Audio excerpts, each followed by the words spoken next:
दोस्तों इस वक्त हम मौजूद हैं पूनम सागर कॉम्प्लेक्स मीरा रोड मुंबई। और मुंबई आज मेरा 6वां दिन है। जैसा कि हम निरंतर लोगों से चर्चा करते आ रहे हैं, मुंबई जगह जगह जाकर पाल धनगर समाज के लोगों से मुलाकात कर रहे हैं और कहीं ना कहीं नए विषयों पर उनसे चर्चा करके उनके जो सकारात्मक पहलू हैं उन पर विचार उनके ले रहे हैं और नकारात्मक चीज़ें कैसे पाल धनगर समाज से ख़त्म होनी चाहिए उन विषयों पर उनके विचार लेने की कोशिश कर रहे हैं। आज हम, जैसा कि मेरे साथ में रमाशंकर पाल जी हैं जो उत्तर भारतीय संघ के उपाध्यक्ष महाराष्ट्र से हैं और रियल एस्टेट कारोबारी और हीरा व्यवसायी भी है आप। और दूसरे जन मेरे साथ में रामजीत पाल और जीतू भाई बाटा के डिस्ट्रीब्यूटर हैं और फैजाबाद से आप हैं। और तीसरे जन हैं रामधारी पाल साहब जो राजमाता अहिल्या धनगर महासभा के संगठन मंत्री हैं और जेपी धनगर के खास हैं जी। तीनों ही लोगों से मैं आज पाल धनगर समाज के लिए विचार उनसे लूँगा, किस तरीके से वो इस समाज से जो कुरीतियाँ, इस समाज में जो कुरीतियाँ व्याप्त हैं उनको ख़त्म कैसे किया जा सकता है। सबसे पहले आपका स्वागत है। धन्यवाद भैया करतार सिंह जी, आपने इस मौका दिया बोलने का दो शब्द। और मेरा सबसे पहले सवाल ये रहेगा कि आप हमारे व्यूअर्स को अपने बारे में थोड़ा सा बता दीजिए कि कहाँ से हैं और क्या आपका एक बेस है। भैया सबसे पहले तो हम जहाँ हैं वहाँ पे हमारी मुंबई में हाँ मुंबई कह सकते हैं। और मुंबई के महाराष्ट्र के अंदर मुंबई है और उसमें पूनम सागर कॉम्प्लेक्स है, मीरा रोड एरिया में आता है, शहर का डिस्ट्रिक्ट है। उसमें हमारा छोटा मोटा कारोबार है और हमारा मूल स्थान है यूपी इलाहाबाद प्रयागराज। तो हाँ जी, जहाँ पे गंगा माता का बहुत आशीर्वाद है और हमारे परिवार में तीनों का परिचय मैं ले लेता हूँ जी। आपका नाम जानना चाहूँगा। रामधारी पाल, मीरा रोड में मैं रहता हूँ, एमटीएनएल में जॉब करता हूँ। और दूसरा ये है कि राजमाता अहिल्या धनगर महासभा नामक संगठन चलाता हूँ जिसमें मैं संगठन मंत्री पद पे काम कर रहा हूँ जी। आपका भी मैं परिचय जरा अपने व्यूअर्स को आपके माध्यम से पहुँच जाए। धन्यवाद भाई करतार सिंह जी।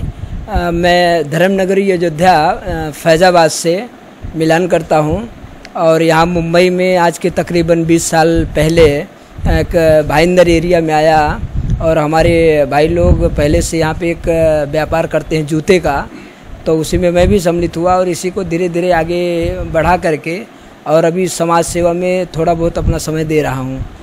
तो मैं समाज के लिए सोचता हूँ कि ठीक है, हमारे समाज में बहुत सारी कुरीतियाँ हैं, बहुत सारी समस्याएं हैं, तो उसके बारे में हम आपसे चर्चा करेंगे। चर्चा के लिए हम आपके पास आए हैं यहाँ तक। सबसे पहले रमाशंकर पाल साहब, आपसे मेरा सवाल ये है कि अपने समाज के जो युवा हैं उन समाज के युवाओं को कैसे प्रोत्साहन दिया जा सकता है, क्या कुछ ऐसा विषय हो सकता है उससे समाज के युवाओं को प्रोत्साहन मिले। भैया आपके सवाल में एक बहुत अच्छा जवाब छुपा हुआ है। सबसे पहले तो युवाओं को, हमारों को संस्कार, जब पैदा होते ही उनको संस्कार देना चाहिए, उनको बताना चाहिए कि हमारे बुजुर्ग कैसे उनको रखना है, उनको कैसे इज्जत देनी है, सम्मान। उसके बाद आती शिक्षा की बारी। तो शिक्षा अगर सीखे रहेंगे भैया तो माता पिता का सेवा करेंगे और साथ साथ शिक्षा दीक्षा बोध रहेगा। अगर शिक्षा ही अगर आप नहीं रहे, शिक्षित ही नहीं रहेंगे भैया, तो सबसे पहले आप हमें तो बोलूँ शिक्षा से पहले माता पिता की सेवा, ये सबसे बड़ी चीज़ है। हमारे संस्कार में होता है, उनके आशीर्वाद से सब कुछ होता है। और उनको जो है मान सम्मान देते हुए आपको शिक्षा की तरफ जाइए, समाज को छोड़िए मत, समाज की तरफ सेवा करिए, सोसाइटी की सेवा करिए। उससे आगे जैसे आपका कांटेक्ट बढ़े, इसी तब आता है बाद में लास्ट में देश। आपका सेवा का भाव है सर तो दुनिया में सब कुछ पा सकते हैं। जिससे सेवा का भाव खत्म है, दुनिया में कुछ हासिल नहीं हो सकता सर। और इसके लिए हमको चाहिए शिक्षा। शिक्षा रहेगा आपके पास तो रोज़गार कहीं भी कर सकते हैं, व्यापार भी कहीं सकते हैं। आपके अंदर टैलेंट है तो ऑफिसर बन सकते हैं सर। दूसरे का सेवा, आपके छोटे भाई बहन, हाँ आपके छोटे भाई बहन हैं, उनकी देख रेख कर सकते। इसलिए हमारे लिए सेवा बहुत जरूरी है भैया। सेवा के साथ साथ शिक्षा जरूरी है, सब कुछ समय पे है। और शिक्षा के साथ साथ समय देना होता है, वो बहुत जरूरी है। अच्छा आपका सारे की तीनों चीज़ आपके पास अगर है भैया तो दुनिया में आपको कोई शक्ति आपको कोई काम करने से रोक नहीं सकती। ये हमारा ऐसा विचार है। और इस विचार को लेकर हाँ जी विचार है आपका। अब वो एक कहीं ना कहीं समाज में कुरीति के रूप में व्याप्त है, सिर्फ पाल धनगर समाज में ही नहीं, तमाम और भी समाजों में कहीं ना कहीं ये कुरीति के रूप में व्याप्त है। दहेज प्रथा, दहेज प्रथा का दंश तमाम बेटियों ने झेला, तमाम बेटियां शायद देश अपनी जान गंवा चुकी हैं। इस प्रथा को कैसे, इस कुरीति को कैसे ख़त्म किया जा सकता है? देखिए, दहेज प्रथा को जब तक हमारे मन में नहीं होगा तब तक वो समाप्त नहीं हो सकता है। हमें अपने आप को ये पहले ठान के लेना होगा कि ना दहेज लेना है ना दहेज देना है, चाहे जैसे भी हो। जब तक आप खुद लेना बंद करेंगे तभी उसका कुछ फ़ायदा हो सकता है समाज को। लेकिन एक तो आप मन बोलते हैं कि हमें दहेज नहीं लेना है लेकिन मन में रखते हैं, तो ऐसा नहीं होना चाहिए। तो आगे चल कर के मतलब आप सब, हम जब तक नहीं चाहेंगे तब तक कुछ होने वाला नहीं है।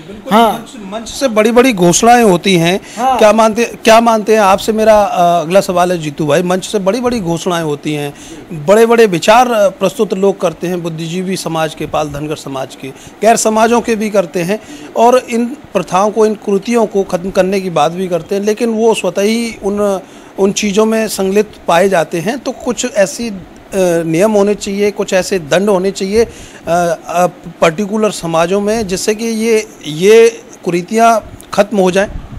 जी सर, सबसे पहले मैं आपको ये बताऊं कि ये कुरीतियों को ख़त्म करने के लिए शिक्षा तो ज़रूरी है। अगर बच्चे आपके शिक्षित होंगे, परिवार शिक्षित होगा, आपके आजू बाजू वाले शिक्षित होंगे, घर परिवार शिक्षित होगा, तो 100% है कि शिक्षा के अभाव से ही सब कुछ होता है। अगर शिक्षा पूरी तरह आप समझ जाइए हावी हो गई तो आपके घर परिवार में नौकरी मिलेगी, सर्विस मिलेगी, पैसे आएंगे, आप बड़े आदमी बनेंगे, तो अपने आप मन से हट जाएगा ये सब बात।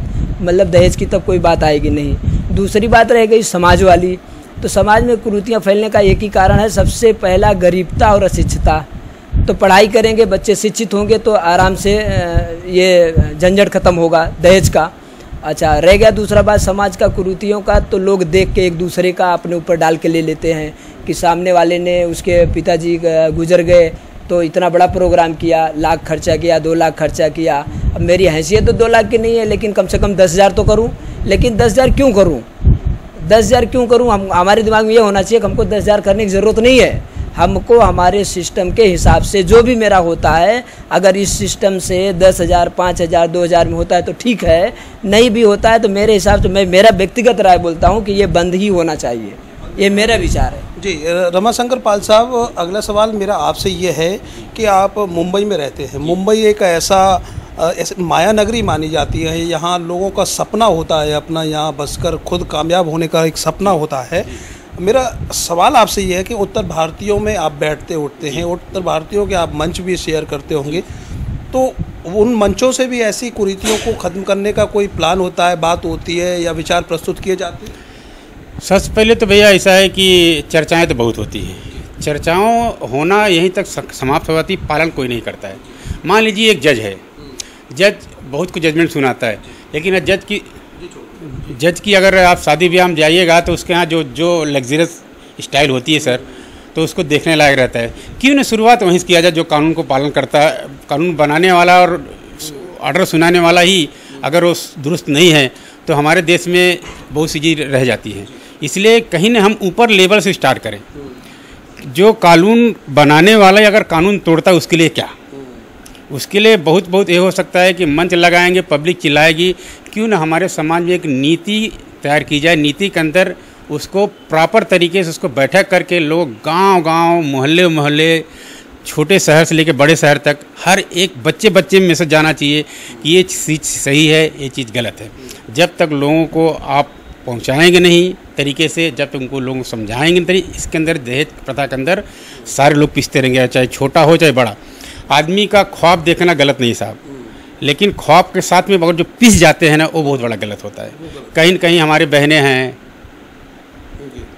और एक सवाल मेरा आपसे ये भी है कि जो उत्तर भारतीयों की एक ज़रूरत है, क्योंकि उत्तर भारतीय की बात मैं इसलिए कर रहा हूँ क्योंकि उनके बड़े मंच को आप शेयर करते हैं, उनकी ज़रूरतें किस तरह की होती हैं, एक सवाल मेरा ये भी उठता है, अलग से हटके है लेकिन एक सवाल ये। जी देखिए सर, ऐसा ज़रूरत तो सही देखा जाए तो किसी कुछ भी नहीं है। आप अगर मेहनत से जो कुछ हासिल किए रहे तो वही आप उस दहेज के रूप में लेते हो तो हमारी ज़रूरत नहीं है, वो हमारी लग्जरियस लाइफ के लिए, जीने के लिए आप अलग से एक्स्ट्रा कर लेते हो और उसको लाइफ टाइम निभाते रहते हो। मान लीजिए हमारे पास एक घर में कार है, आप दूसरी कार मांग लेंगे तो उसको क्या आपको संभालना पड़ेगा। कहीं ना कहीं अपने नाम को आगे प्रमोट करने के लिए दहेज प्रथा बनी हुई है कि हमने इतना दिया और हमने इतना लिया, ये आप हमको कहीं नहीं भूलना है।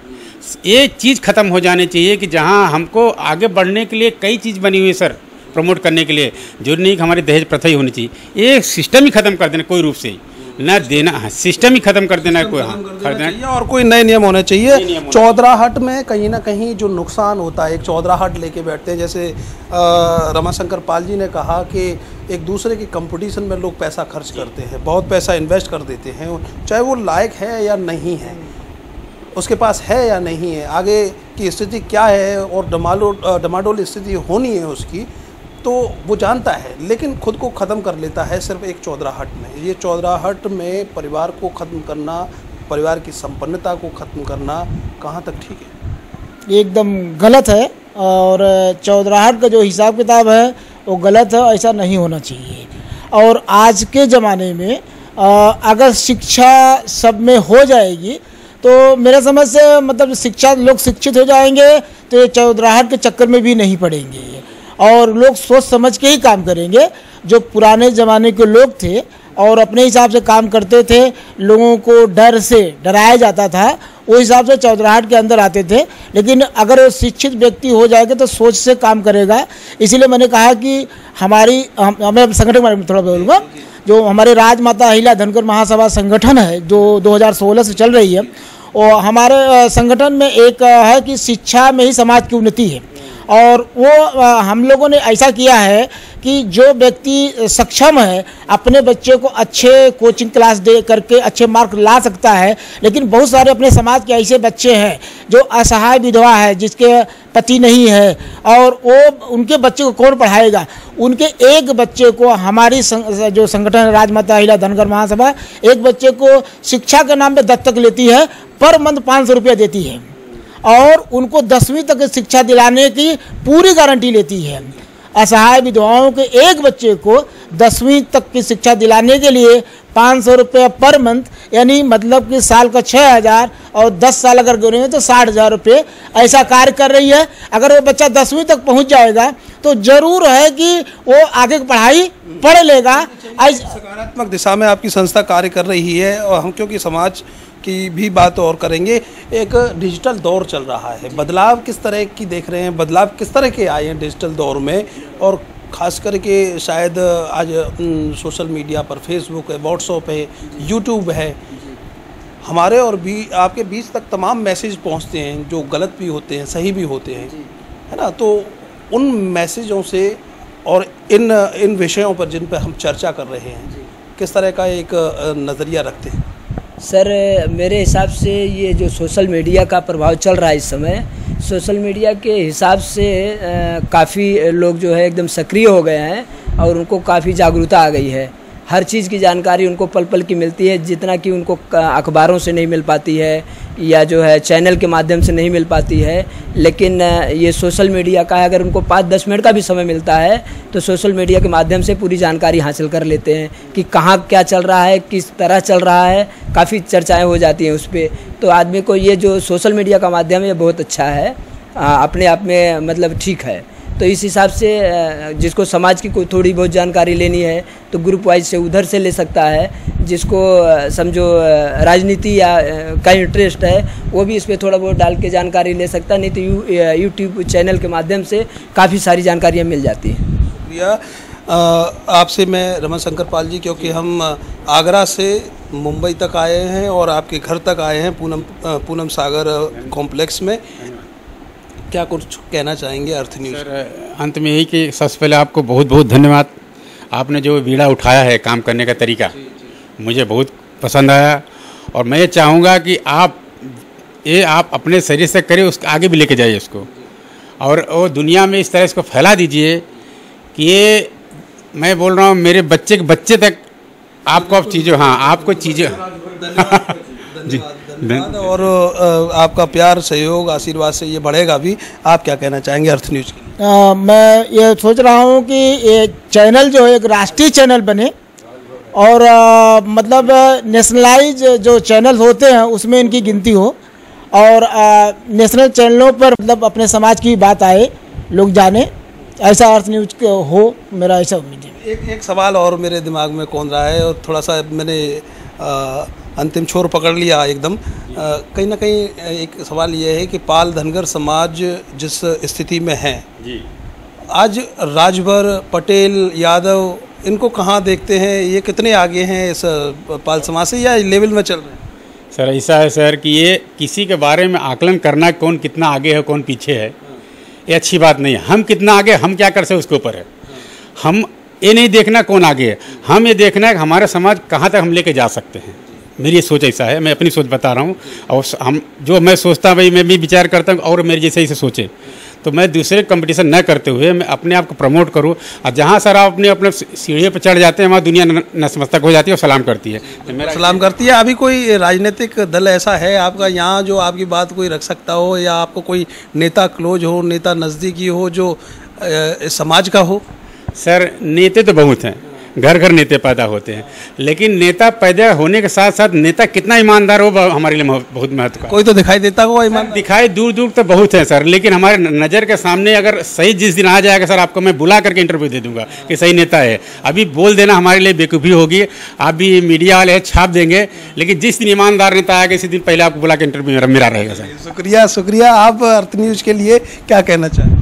सर सबसे पहले मैं आपको धन्यवाद देता हूं, बधाई देता हूं कि आप अपना समय निकाल करके 5-6-7 दिनों से मुंबई के दौरे पर हैं और हम लोगों को आपके माध्यम से बोलने का जो ये नज़रिया मिला है तो हम अपना विचार रखना चाहते हैं। जैसे आपने एक बात उठाया समाज का, तो समाज का मतलब ये हो गया कि जैसे राजभर की पार्टी है, आज कोई जानता नहीं था उत्तर प्रदेश में, लेकिन उन्होंने उत्तर प्रदेश में भाजपा के साथ अपना गठबंधन करके और आज एक इतना बड़ा रूप खड़ा कर दिया है कि मतलब वो उत्तर प्रदेश में कायम होने की कगार पे जाने वाली है। होने के कगार पे आपका महाराष्ट्र में भी तो दिखाई देता है, भाजपा के साथ में राष्ट्रीय समाज पक्ष खड़ा हो गया और देखो शायद कुछ ना कुछ हासिल तो हो रहा है। ये हाँ, राष्ट्रीय समाज पक्ष में भी मेरा ये कहना है कि महादेव जानकर जी की पार्टी है और वो काफ़ी मेहनत किए हैं और वो इस मेहनत के अनुसार से उन्होंने अभी उत्तर प्रदेश में कदम रखा है। और ऐसे जैसे जिस हिसाब से छोटी छोटी पार्टियां अपने सहयोगी बना करके या बड़ी पार्टियों के साथ अलायंस कर रही हैं, चाहे वो कांग्रेस हो चाहे भाजपा हो, मिल करके काम कर रही हैं। अगर ये भी पर्सनल खुद अकेला करेंगे तो इनको समय लगेगा, जहाँ तक मेरा अंदाज़ है।